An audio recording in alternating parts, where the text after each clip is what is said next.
Parang lasing yung bantay ni Stephen Curry. Grabing galawan to mga idol. 360 dunk sa pagbabalik ni Zion Williamson pero hindi siya nakaligtas sa pang-aasar ni Anthony Edwards. Pero bago yan, grabe yung nangyari sa pagitan ng Atlanta Hawks at Utah Jazz.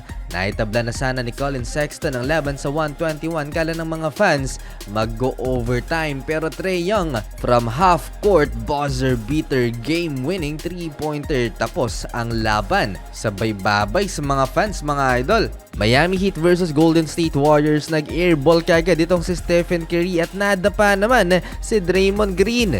Nakabawi naman kagad si Stephen Curry, mid-range jumper at pasok na ang kanyang 3-pointer. Warm up lang pala yun ni Stephen Curry. Napa-take over naman si Jaime Jaquez Jr. 11 points sa first quarter, 4 out of 6 sa field. Solid start for Triple J. Nakabawi din si Draymond Green and one play kontra sa rookie na si Kel'el Ware at nag-flex pa si Draymond. Gigil masyado itong si Dre sa 7-footer. Duncan Robinson at the buzzer 3-pointer lamang mga idol ang Miami Heat 29-23. Second quarter still hot si Stephen Curry beyond the arc, back-to-back 3-pointers again para sa greatest shooter of all time. Hype ang crowd dahil naibaba sa 3 ang lamang ng Miami Heat.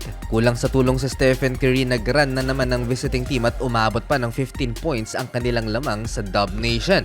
16 points sa first half si Triple J. Papatapos ang first half mga idol, nagpakawala pa ng 2 3-pointers si Stephen Curry, total of 6. Sa first 2 quarters, 20 points para kay Chef Curry in 16 minutes. Lamang nga lang mga idol ang Miami Heat 61-48. Third quarter, kumonekta na ang 3-pointer ni Dennis Schroeder at Andrew Wiggins and Stephen Curry 3-pointer again. Baba ulit sa single digit ang inahabol ng Golden State. Napasuntok pa sa tuwa itong si Steph Curry. Nagkahawa-hawa na sa enerhiya. Trace Jackson Davis pinosterize ang 7-footer na si Kel'el Ware. 6 na lang mga idol ang inahabol ng Golden State, 84-78. Fourth quarter, highlight for Stephen Curry. Parang lasing si Nikola Jovic sa galawan ni Steph. Split din niya ang depensa ng Miami at naipasok ang layup na to.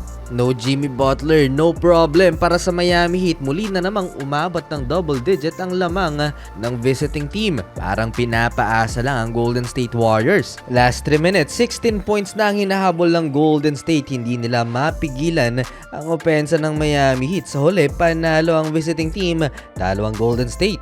Parang hindi galing sa injury si Zion Williamson. Simulang-simula mga idol, slam dunk kaagad ang ipinakita niya sa Timberwolves. At ang highlight dito sa third quarter of the steal kay Anthony Edwards at nag 360 dunk mga idol si Zion. Hype pa siya sa mga oras na to dahil dikit ang laban, napa-take over din si Anthony Edwards. Total of 32 points, 9 rebounds, 7 3-pointers ang naitala ni Ant-Man sa game na ito mga idol. Early fourth quarter nang magsimula nga ang trash talkan sa pagitan ni Zion Williamson at Anthony Edwards. Nang bumalik sa court mga idol si Ant-Man sa fourth quarter, inasar pa niya si Zion Williamson nang mag-commit ng turnover ang Pelican star. Asa rin ba naman harap-harapan 22 points si Zion Williamson, panalo nga lang ang Minnesota Timberwolves 104-97.